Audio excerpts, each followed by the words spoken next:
मेरा नाम है मोहित और आपका स्वागत हमारे YouTube चैनल हिस्ट्री चैंपियन में।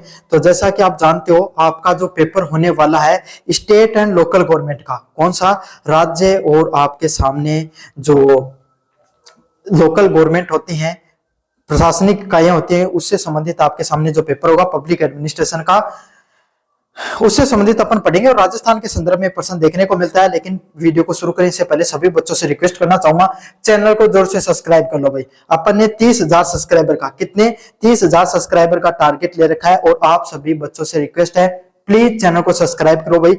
मेरा 30,000 चैनल जो सब्सक्राइबर का जो रिकॉर्ड है, जो अपने टारगेट ले रखा, वो भी अचीव हो जाएगा। साथ के साथ आप अच्छे से पढ़ाई भी कर सकोगे, क्योंकि आपके सामने जब कोई भी वीडियो डालता हूं उसका नोटिफिकेशन सबसे पहले आपको देखने को मिल जाएगा। साथ के साथ कोने में जो व्यू प्रोडक्ट का ऑप्शन है, कौन सा ऑप्शन है? व्यू प्रोडक्ट वाला ऑप्शन है। इस पे क्लिक करके अगर फ्लिपकार्ट और मित्रा से कोई प्रोडक्ट खरीदोगे, सबसे ज्यादा डिस्काउंट आपको देखने को मिलेगा। क्या देखने को मिलेगा?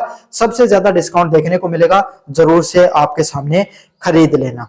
साथ के साथ यहाँ पर जो पीडीएफ पढ़ा रहा हूँ फ्री में आपको हमारे टेलीग्राम चैनल पे उपलब्ध है।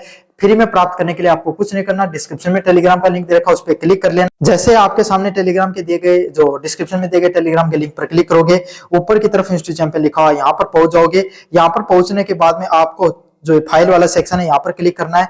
यहाँ पे क्लिक करने के बाद में कोने में सर्च वाला ऑप्शन है और यहाँ पर जाके एमडीसी सर्च कर लेना। क्या सर्च करना है? एमडीसी सर्च कर लेना। जैसे सर्च करोगे एमडीसी 5th सेमेस्टर के नाम से पीडीएफ देखने को मिल जाएगी। इसके पेज नंबर आपको कितने पर आ जाना भाई? पेज नंबर 43 पे आ जाना। इस पीडीएफ में डायरेक्ट नहीं देखने को मिलेगी, 43 नंबर पेज नंबर पर पीडीएफ देखने को मिलेगी, तो जरूर से डाउनलोड कर लेना।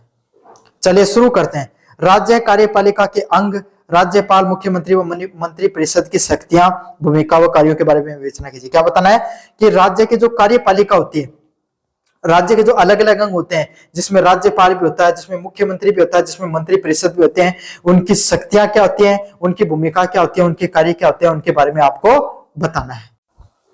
चलिए अगले वाले की बात करें। राज्य कार्यपालिका का गठन राज्यपाल, मुख्यमंत्री व मंत्री परिषद से मिलकर बना होता है। कोई भी राज्य होता है ना, उसकी जो कार्यपालिका होती है, मतलब कोई भी राज्य को चलाने के लिए जो महत्वपूर्ण अंग होते हैं, उनमें से सबसे महत्वपूर्ण अंग जो किसी भी कार्यपालिका की नींव होता है, वो राज्यपाल होता है। और उस नींव को मजबूती प्रदान करने के लिए आपके सामने जो मुख्य धारा होती है, वो आपके सामने क्या होता है? तना मान सकते हो, मुख्यमंत्री और मंत्री परिषद उनके पत्तों की तरफ काम करते हैं, है ना। तो ये तीनों के और साथ के साथ मंत्री परिषद है, वो सबके सब मिलकर जब एकजुट होकर काम करते हैं, तभी कोई राज्य है उसकी प्रशासनिक इकाई का निर्माण होता है। साथ के साथ कोई भी राज्य है वो आपके सामने सुव्यवस्थित तरीके से चल पाता है। राज्यपाल के क्या काम होते हैं? राज्यपाल राज्य का एक संवैधानिक प्रमुख होता है। क्या होता है? कोई भी राज्यपाल है वो कोई भी राज्य का क्या है? एक संवैधानिक प्रमुख, मतलब संवैधानिक रूप से सबसे बड़ा अगर कोई पद होता है तो वो किसका होता है भाई? राज्यपाल का होता है। इसकी नियुक्ति राष्ट्रपति के द्वारा की जाती है। संवैधानिक पद है तो आपको पता है, मैं बार बार आपसे कहता हूं कि लगभग जितने भी संवैधानिक पद है सबकी नियुक्ति कौन करता है? आपके सामने राष्ट्रपति करता है। अच्छा, अंतर देखना, इनका चुनाव नहीं होता है, इनकी नियुक्ति होती है। नियुक्ति कौन करता है? राष्ट्रपति ही करता है। शक्तियां, मुख्यमंत्री की नियुक्तियां, राज्य के उच्च अधिकारियों की नियुक्ति, विधानमंडल का सत्र बुलाना और अध्यादेश जारी करना। क्या क्या शक्तियां भाई मुख्यमंत्री के पास? मुख्यमंत्री को नियुक्ति करना। अब नियुक्ति वो नहीं करेगा, नियुक्ति करने में अंतर है। यहाँ पर क्या अंतर है? यहाँ पे पहले जन आधार के आधार पर चुनाव होता है, जनता चुनाव करती है। किसका?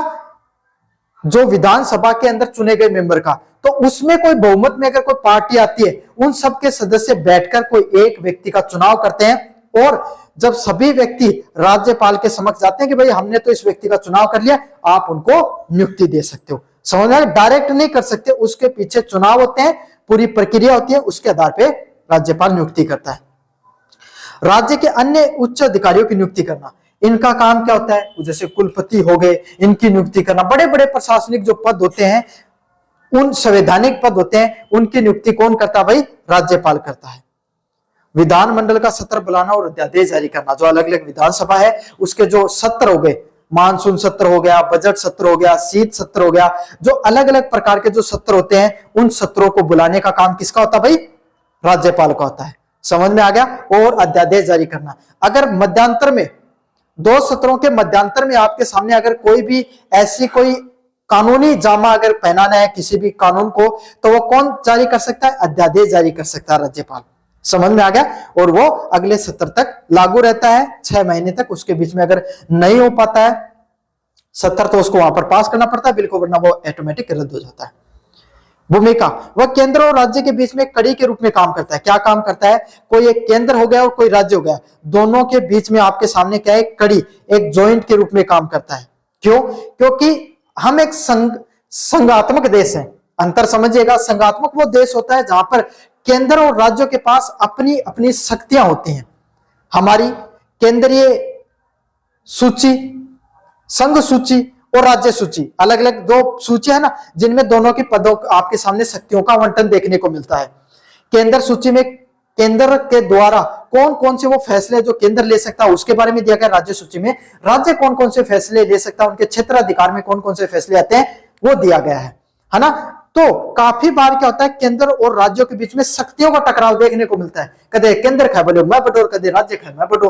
तो दोनों के बीच में मध्यस्थता कराने को, बिचौलियों बनाने को काम कौन करे? राज्यपाल करे। समझ में आ गया? क्यों करे? क्योंकि राज्यपाल की नियुक्ति करे केंद्र, राष्ट्रपति केंद्र से आता है, और प्रशासनिक कार्य क्या है? राज्य को संभालने का। तो बिचौलियों को काम की को है? राज्यपाल को। मुख्यमंत्री, मुख्यमंत्री राज्य का वास्तविक कार्यकारी प्रमुख होता है। मुख्यमंत्री कौन होता है? कोई भी राज्य होता है ना, उसका वास्तविक प्रमुख होता है। क्या होता है? उसका वास्तविक प्रमुख के रूप में काम करता है। मुख्यमंत्री को एक वास्तविक कार्यकारी प्रमुख के रूप में जाना जाता है, मतलब एक वास्तविक प्रमुख होता है। समझ में आ गया? क्यों? क्योंकि जनता के द्वारा चुनाव किया गया। और लोकतंत्र की पहचान क्या है भाई? लोकतंत्र की पहचान यह है कि लोगों के मत के अनुसार कोई व्यक्ति चुन के आएगा, वही क्या होगा? सर्वशक्तिशाली होगा। तो एक राज्य के अंदर सर्वशक्तिशाली मुख्यमंत्री होता है। क्यों? क्योंकि जनता के द्वारा वो चुना गया व्यक्ति होता है। शक्तियां, मंत्रियों का चयन करना, विभागों का बंटवारा करना, मंत्री परिषदों की बैठक करना। क्या क्या काम है मुख्यमंत्री की? अलग अलग प्रकार के मंत्री का चयन करना। गृह मंत्री कौन बनेगा, चिकित्सा मंत्री कौन बनेगा, शिक्षा मंत्री कौन बनेगा, राज्य मंत्री कौन बनेगा, सबके विभागों का आवंटन करना, है ना। साथ के साथ मंत्री परिषद के साथ समय समय पर बैठक करना, उनके विभागों में किन प्रकार की समस्याएं हैं, कहां पर कमी आ रही है, सबको दुरुस्त करने का काम भी मुख्यमंत्री के पास ही होता है। भूमिका, वह सदन का नेता होता है और राज्यपाल का मुख्य सलाहकार होता है। क्या होता है? वो सदन का प्रमुख नेता होगा। क्या होगा? चाहे उछला सदन हो चाहे नीचे वाला सदन हो, उनका प्रमुख कौन होता है भाई? राज्यपाल। उनका प्रमुख कौन होता है? राज्यपाल होता है। राज्य के विकास की नीतियां का निर्धारण करने का भी काम किसका होता है? राज्यपाल का होता है। राज्य का विकास का काम और नीतियों का निर्धारण करने का काम भी मुख्यमंत्री का होता है। मंत्री परिषद का क्या काम होता है भाई? क्या कार्य होता है? सामूहिक उत्तरदायित्व के सिद्धांत पे काम करते हैं कि भाई सारा मिलके एकजुट होकर काम करेंगे। जाने काम चल रहा है भाई, घर में 4 आदमी हुआ, थारो दाद, थारो पिताजी हैं, माताजी हैं, बेट उनका पुत्र पुत्री हो, जो भी हो, है ना, सब आपको मिलके काम करिए भाई। जने घर चालन है, राज्य हुआ है, राज्य के अंदर सारी मंत्री परिषद एक जगह होके काम करे, जने काम बढ़े। समझ में आ गया आपको? राज्य के प्रशासनिक निर्णय को लागू करता है और राज्य में जो अलग अलग प्रकार के प्रशासन से संबंधित जो निर्णय होते हैं उनको लागू करने का भी काम किसका होता है? मंत्री परिषद का होता है। बख्तियां, विधायी प्रस्ताव तैयार करना, राज्य के बजट का क्रियान्वयन करना भी काम किसका है? मंत्री परिषद का। जो अलग अलग प्रकार के विधानसभा से संबंधित कोई प्रस्ताव हो गया उसको पारित करना, राज्य में बजट देना, बजट पारित करना, ये सब भी काम किसके हैं भाई? मंत्री परिषद के काम है। किसके काम है? मंत्री परिषद के काम होते हैं। भूमिका का विश्लेषण करना, संसदीय व्यवस्था में राज्यपाल नाममात्र का प्रमुख होता है। अगर संसद की पूरी व्यवस्था देखें तो उसमें राज्यपाल का काम सिर्फ कितना है? नाममात्र का काम है। नाममात्र का काम क्या होता है कि भाई वो कहने के लिए प्रमुख है लेकिन वास्तविकता में नहीं है। क्यों? क्योंकि भाई सारा काम तो मुख्यमंत्री करे, राज्यपाल तो मोहर लगाने को है। जाए एक टाइम बाद में थारो दादो को काम करो, लेकिन भाई बेटा बड़ा होगा, ब्याह शादी कर दी, तारा मान पोता होगा उनका, जब दादा कितनी साल है, मोर लगाने को काम हुआ, बेटा खी बोलो घर बनाओ हमें, दादो के खदे भाई मेरी जिम्मत तो करनी, लेकिन करोगा तो थारे साहब। समझ में आ गया ना? तो यही है भाई, ज्वारी देने का ही काम आओ लास्ट में दादो तो भाई बात है, राज्यपाल को सिर्फ कितना काम है? कितना काम है? नाममात्र का काम होता है। राज्यपाल मंत्री परिषद की सलाह पर कार्य करता है। जो मंत्री परिषद मुख्यमंत्री का है उसके हिसाब से राज्यपाल काम करे। चलो अगले वाला प्रश्न है, जिला कलेक्टर एवं पुलिस अधीक्षक की भूमिका एवं कार्य की विवेचना कीजिए। तो जिला कलेक्टर और पुलिस अधीक्षक की, एसपी की भाई आपके सामने कि क्या भूमिका और क्या कार्य होते हैं उसके बारे में अपन देखेंगे। जिला कलेक्टर, डिस्ट्रिक्ट कलेक्टर या डिस्ट्रिक्ट मजिस्ट्रेट भी बोला जाता है, पुलिस अधीक्षक को शांति और व्यवस्था के दो प्रमुख स्तंभ है। कोई जिला के अगर बात उनका अपने साइड में एक कहावत चलती है, जिला की चादर होना, तो दोनों पद भाई जिला की चादर ही क्यों है? क्योंकि जिले को चलाने का काम किसका है? एसपी और आपके सामने जिला कलेक्टर का। एसपी पुलिस विभाग ने देखा है, पुलिस विभाग जो सुरक्षा का काम करती है उसका, और जिला कलेक्टर ये सबसे बड़ा पद होता है। प्रशासन के जितने भी काम होते हैं सब किसके नीचे आते हैं? जिला कलेक्टर के नीचे, है ना। एसपी भी उसके नीचे ही काम करता है। वैसे जिला कलेक्टर की भूमिका व कार्य, राजस्व कार्य, जिला के मुख्य राजस्व अधिकारियों के रूप में वसूली व भूमि के अभिलेखों को प्रबंधन करना। तो कभी आपने सुना है कि डिस्ट्रिक्ट कलेक्टर क्यों बोला जाता है इनको? कभी क्या है कर, तो कोई अंग्रेजा को टाइम होया करतो ना, जना जो कलेक्टर होया करता पहले भी होया करता है ना। पहले तो हण को काम क्यों? लगान वसूलन को काम हो। समझ में आ गई? जज से हण को नाम कलेक्टर, कलेक्टर मतलब इकट्ठा करने वाला, है ना। तो जने यानी कि इतनी छवि बनेगी है क्यों भाई? लगान लेना तो नव आदमी पिसो लेना हो, आदमी को जी तो दोरो भाई, तो जना सबसे बड़ा मुख्य पद होया करते हो जी टाइम में। जना सही IAS IPS को रुतबो है जी टाइम तक। जिले के मुख्य राजस्व अधिकारी के रूप में लगान वसूलना और भूमि के अभिलेखों का प्रबंधन करना। काम क्या है? जिले में जितना भी टैक्स होता है, विभागों को टैक्स कलेक्ट ये खुद नहीं करते हैं भाई, है ना, लेकिन उससे अंतर्गत और भूमि के अभिलेखों का प्रबंधन करने का भी काम होता है। आज के दिन ये काम कम हो गया। इनका मुख्य काम होता है प्रशासनिक नियंत्रण। जिले में सभी विभागों को समन्वय स्थापित करना। जिले में जितना भी विभाग है सबके बीच में, आप सभी के बीच में क्या, सब मिलजुल कर आपके सामने सही से काम करें, कोई गड़बड़ नहीं हो। उनकी देख रेख करने के लिए भी एक बड़ा आदमी चाहिए, है ना। या दादा कोई काम को घर चिट्ठी लेके अगर कोई सो बदमाशी करे बैठाए समझा दे, वो काम है। जिला कलेक्टर शांति व्यवस्था बनाए रखना, धारा 144 लगना, जेल निरीक्षण करना। पूरे के पूरे जिले के अंदर शांति बने रहे, इसके लिए धारा 144 लागू करनी हो तो वो लागू करना, समय समय पर जेल वगैरह का निरीक्षण करना ताकि आपराधिक गतिविधियां उस पर नियंत्रण आ सके। तो जिला कलेक्टर का ये काम होता है शांति व्यवस्था को निगरानी बनाए रखना। विकास कार्य, जिला परिषद के माध्यम से केंद्र और राज्यों में कल्याणकारी योजनाओं को लागू करना। अब आपके सामने भाई जो बड़े बड़े जो आपके सामने मंत्री होते हैं, सचिव होते हैं, वो क्या करते हैं भाई? नीतियां बनाते हैं। फिर वो नीतियों को जमीनी हकीकत पे लागू करने का काम किसका होता है? कलेक्टर का होता है। क्यों? जिले का सबसे बड़ा अधिकारी वही है।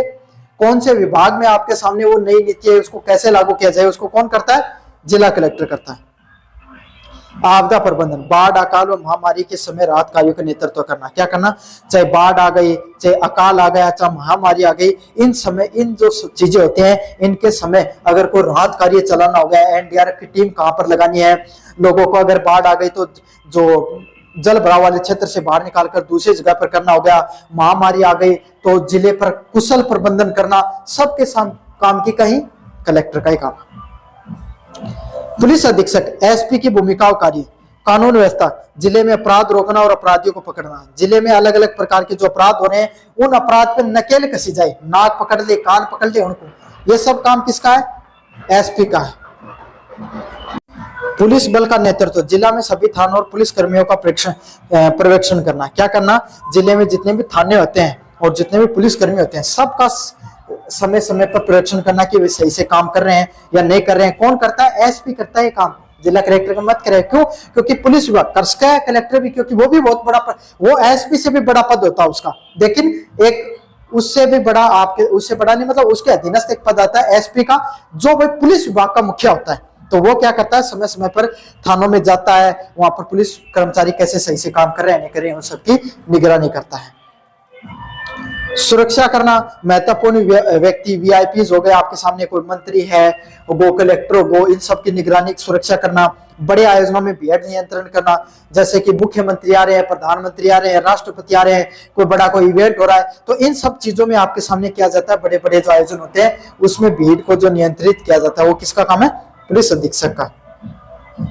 कलेक्टर के साथ समन्वय, जिला कलेक्टर के निर्देशों के तहत जिले में कानून व्यवस्था को बनाए रखने में सहायता करना। क्या करना? जिला कलेक्टर के जो निर्देश होते हैं उसके तहत आपके सामने जिले में जो कानून व्यवस्था होती है उसको बनाए रखने पर लोगों की सहायता करता है।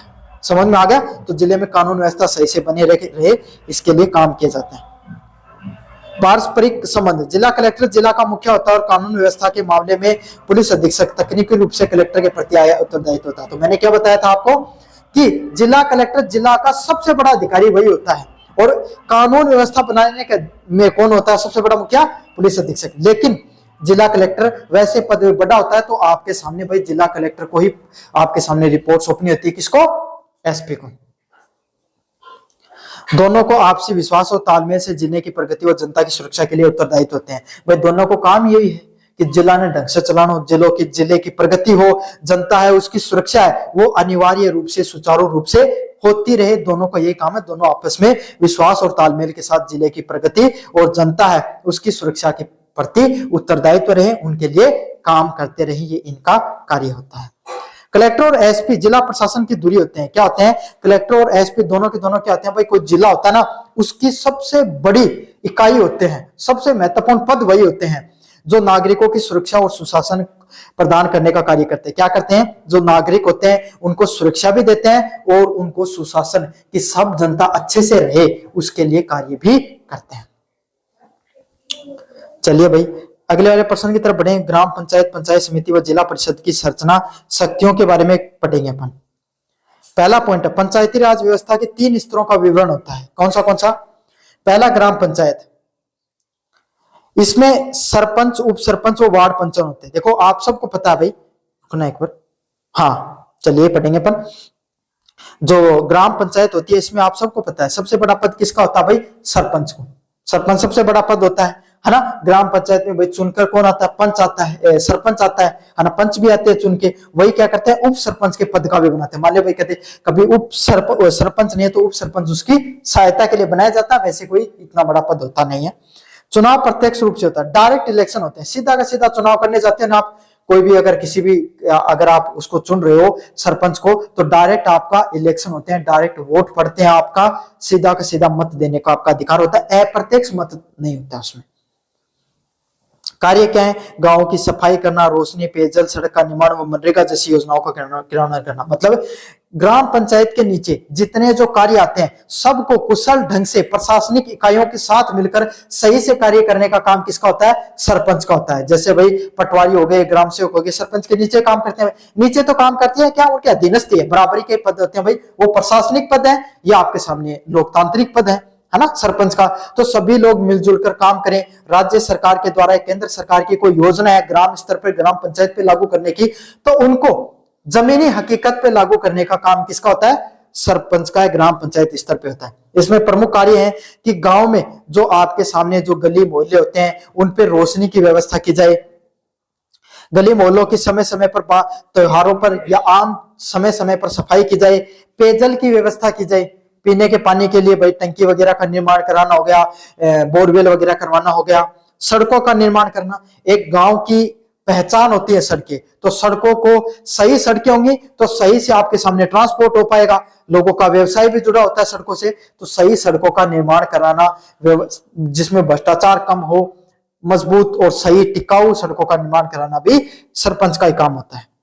साथ के साथ मनरेगा जैसी योजनाएं होती हैं उनको जमीनी हकीकत पर भी उतारने का काम किसका होता है, आपके सामने ग्राम पंचायत के सरपंच का ही होता है। अगले वाला पद होता है पंचायत समिति में खंड या ब्लॉक स्तर पे।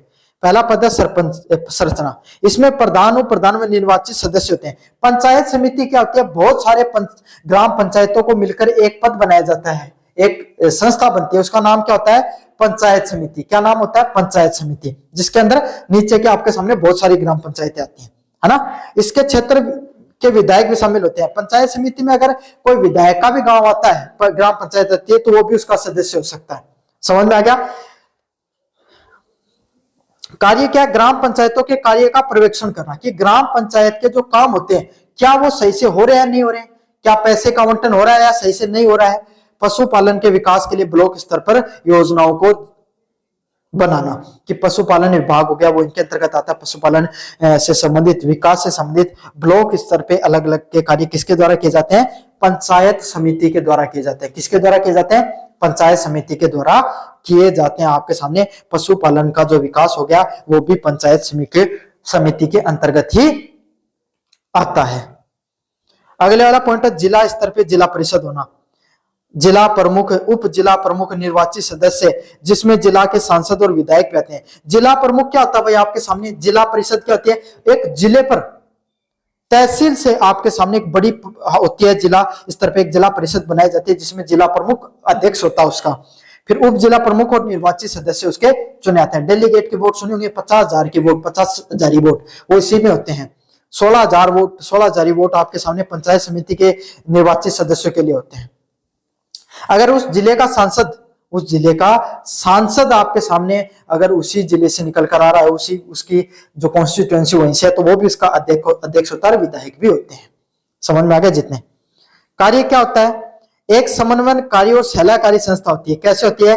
कि जितने भी जो पंचायत समिति हो गई, कोई कहां पर अगर क्या हो रहा भाई, विधायक और आपके सामने सांसद एक मंच पर बैठ के बातचीत कर सकते हैं, सारे प्रशासनिक अधिकारी एक मंच पर आते हैं, तो इससे अगर कोई कार्य अटक रहा है तो वो कार्य सही से उसको वहां पर निस्ते नाबूद किया जा सकता है, उसको आपके सामने सही से लागू किया जा सकता है। यह जिले में सभी पंचायत समितियों के बजट की जांच करता है। साथ ही साथ इसका काम यह भी होता है कि जिले के अंदर जितनी भी जो पंचायत हैं, पंचायत समितियां हैं, क्या उनको जो बजट जा रहा है, क्या उसको वो जमीनी स्तर पे लागू कर पा रहे हैं या नहीं कर पा रहे हैं, या फिर सिर्फ आपके सामने कागजों में बजट चल रहा है। तो ये भी समझना जरूरी होता है। जिले की सभी पंचायतों, पंचायत समितियों की बजट की जांच करना, राज्य सरकार को रिपोर्ट सौंपना। क्या करना? राज्य सरकार होती है उसको रिपोर्ट सौंपने का भी काम किया जाता है। शक्तियां, इन निकायों को कर लगाने, कर वसूलने व सरकारी अनुदान प्राप्त करने की शक्ति प्रदान होती है। क्या होती है? ये जो संस्थाएं होती हैं, ऊपर जो मैंने संस्थाएं बताई, पंचायत समिति, ग्राम पंचायत, इस सभी संस्थाओं को क्या होता है? कर लगाना, टैक्स लगाने के लिए, टैक्स को वसूलना और सरकारी अनुदान प्राप्त करने की शक्तियां, कि भाई सरकारी टैक्स वगैरह आपके सामने अनुदान कैसे प्राप्त किया जाए, इनकी शक्तियां होती हैं। राजस्थान में वार्ड सभा, ग्राम सभा के माध्यम से जनता सीधे इन निकायों पर नियंत्रण रखती है। क्या करती है? जो राजस्थान होती है इसमें वार्ड सभा होती है, ग्राम सभा होती है, और इन सब के माध्यम से सभी के सभी पर नियंत्रण रहता है। यही हमारी जो 73वां संविधान संशोधन है, उसके अंदर त्रिस्तरीय ढांचा बनाया गया था, जो प्रशासनिक स्तर पे लागू होता है, पंचायत स्तर पे आपके सामने, या सबसे निचली इकाई होती है अपनी लोकतांत्रिक परंपराओं की, उस पर ये लागू होता है, ताकि ग्रामीण विकास है वो भी सशक्त और मजबूत हो सके और योजनाएं ऊपर से नीचे तक सही से लागू हो सके। चलिए अगले वाले प्रश्न की तरफ बढ़े। नगर पालिका, नगर परिषद व नगर निगम के संगठन व कार्यों का वर्णन कीजिए। किसके बारे में? नगर पालिका क्या होती है, नगर निगम क्या होता है, नगर परिषद क्या होती है, उसके कार्य क्या होते हैं, उसके बारे में अपन विस्तार से समझने वाले हैं। चलिए, शहरी प्रशासन की जनसंख्या के आधार पर 3 भागों में बांटा गया है। क्या किया गया है? शहरी प्रशासन के आधार पर जनसंख्या को कितने भागों में बांटा जा सकता है? 3 अलग अलग भागों में बांटा जा सकता है। पहला भाग है नगर पालिका, संक्रमणकालीन और छोटे शहरों के क्षेत्र में होती है। नगर पालिका कहाँ होती है? छोटे छोटे जो शहर होते हैं ना, उनके क्षेत्रों में क्या पाई जाती है भाई? नगर पालिकाएं देखने को मिलती है। इसका अध्यक्ष कौन होता है? पालिका अध्यक्ष। इसका अध्यक्ष कौन होता है भाई? आपके सामने जो पालिका अध्यक्ष होता है ना, वो आपके सामने इसका अध्यक्ष होता है, जो क्या करता है? आपके सामने निर्वाचित पार्षदों के अलावा मनोनीत सदस्य भी होते हैं। इसमें क्या होते हैं भाई? निर्वाचित पार्षद, जैसे भाई ग्राम स्तर पे जैसे गांव होते हैं, उनके अंदर वार्ड पंच चुन के आते हैं ना, ऐसे तो पार्षद होते हैं, वो क्या होते हैं भाई? आपके सामने शहरों से चुनकर आते हैं। और पालिका अध्यक्ष कौन होता है? नगर पालिका का अध्यक्ष। जैसे हमारे को प्रधान मान लो, चाहे सरपंच मान लो, भैया को पद अपने नगर पालिका को पालिका अध्यक्ष है। अगले वाला होता है नगर परिषद। यह मध्यम श्रेणी के शहरों में होती है, जहां पर छोटे मोटे आपके सामने शहर देखने को मिलते हैं। यहाँ पे प्रमुख को सभापति कहा जाता है। यहाँ का जो प्रमुख होता है उसको क्या कहा जाता है? सभापति कहा जाता है। समझ में आ गया? इसके परिषद के कार्य के संचालन के लिए एक आयुक्त, कमिश्नर होता है, जो प्रशासनिक अधिकारी होता है। जैसे जहां अपने ग्राम सेवक है, क्या के अंदर सरपंच का सहायता करने के लिए ग्राम सेवक है, अही आपके सामने नगर पालिका की सहायता करने के लिए कमिश्नर हुआ। कमिश्नर को पद बहुत मोटो आया, मान लेते बहुत तगड़ो पद हो भी। जो प्रशासनिक अधिकारी होता है, कलेक्टर कम को नहीं हो, भी बहुत ही कम ताकत है ना, इसके पास भी बहुत ताकत होती है प्रशासनिक रूप से। नगर पालिका यह बड़े शहर जैसे जयपुर, जोधपुर के लिए होता है। इसका राजनीतिक प्रमुख कौन होता है? आपके सामने महापौर, मेयर आपके सामने इसका प्रमुख होता है। किसका? जो आपके सामने नगर निगम होता है उसका आपके सामने जो प्रमुख होते हैं, जो जयपुर और जोधपुर के इसके जो बड़े शहर होते हैं, जो म्युनिसिपल कॉर्पोरेशन में बनाया जाता है, इसका अध्यक्ष महापौर या मेयर को बोला जाता है। काफी बार आपने नाम सुना होगा। प्रशासनिक प्रमुख में इसको नगर निगम आयुक्त होता है, और इसका प्रशासनिक प्रमुख कौन होता है? नगर निगम आयुक्त। वो भी बहुत बड़ा पद है। ये छोटे पद दिख सकते हैं नगर पालिका के, लेकिन नगर पालिका के पद कम नहीं होते हैं, बहुत बड़े बड़े पद होते हैं। नगरीय नियोजन, शहरों की सफाई, जल निकासी व कूड़ा का प्रबंधन करना। नगर नियोजन क्या होता है? शहरों के अंदर अलग अलग सफाई करवाना, सही से जल को निकासी करवाना, कूड़े का प्रबंधन करवाना, सब के सब काम कौन करवाते हैं भैया? आपके सामने ये जो अधिकारी होते हैं, ये जो प्रशासनिक अधिकारी होते हैं, इनके नीचे आपके सामने पद आते हैं, और ये सब ये काम करवाने का इनका जिम्मा होता है। ग्राम जो ये नगर परिषद हो गई, नगर निगम हो गया, इन सबका काम होता है। बुनियादी ढांचा, शहरों के अंदर अच्छी सड़कें हो, पुल हो, स्ट्रीट लाइट हो, सार्वजनिक पार्कों का निर्माण कराना। क्या करवाना? शहरों के अंदर अच्छी सड़कें देखने को मिले, पुल बढ़िया क्वालिटी के बने, क्योंकि शहरों में पुलों की बहुत ज्यादा जरूरत पड़ती है। क्यों? कहीं से रेलवे गुजर रही है, कहीं से नीचे सड़क है, वहां पे क्या हो रहा है? बार बार पे जाम लग रहा है, तो पुल बना दिया। स्ट्रीट लाइट बनवाना, सार्वजनिक पार्कों का निर्माण कराना। तो इन प्रकार के जो बुनियादी ढांचे होते हैं, बुनियादी सुविधाएं होती हैं, उनका निर्माण कराने की भी आवश्यकता होती है। सार्वजनिक स्वास्थ्य, जन्म मृत्यु पंजीकरण कराना, टीकाकरण अभियान व अग्निशमन सेवाएं। क्या करता है? जन्म मृत्यु का जो पंजीकरण होता है, उसके लिए आपके सामने टीकाकरण अभियान चलाना। कौन सा अभियान चलाना? टीकाकरण अभियान चलाना। साथ के साथ अग्निशमन, कहीं पर आग लग गई तो उससे संबंधित जो अग्निशमन विभाग होता है, उसके लिए आपके सामने पैसे वगैरह देना। विकासात्मक कार्य, मलिन बस्तियों के सुधार और सार्वजनिक पुस्तकालय का संचालन करना। अगर कोई बस्तियां हैं, कच्ची बस्तियां हैं, उसके लिए उन लोगों को वहां से हटाकर कोई नई बस्तियों पे स्थापित करना, या वहां पर पट्टे जारी करना, सार्वजनिक पुस्तकालय वगैरह का निर्माण करने का काम इन्हीं का होता है। शहरों में स्थानीय निकाय शहरों को व्यवस्थित विकास और नगरीय सुविधाओं को बेहतर बनाने के उत्तरदायित्व होते हैं। क्या होते हैं? शहरों में जो स्थानीय निकाय होते हैं, ये शहरों को सही से, शहरों का ढांचा सही करने में मदद करते हैं, नागरिकों की सुविधाएं बेहतर है इसमें मदद होते हैं। जनसंख्या वृद्धि के साथ इनकी भूमिका क्या होती है? अत्यंत चुनौतीपूर्ण और हो जाती है। चलिए, ये जो आपका प्रश्न था, नगर पालिका, नगर परिषद और नगर निगम के संगठनात्मक व कार्यों का वर्णन कीजिए, ये अपन ने विस्तार से पढ़ा। तो यह आपका जो पेपर होने वाला है स्टेट एंड लोकल गवर्नमेंट, उसके बारे में विस्तार से पढ़ लिया है। कैसा लगा वीडियो? जोर से बताना, चैनल को जोर से सब्सक्राइब कर देना।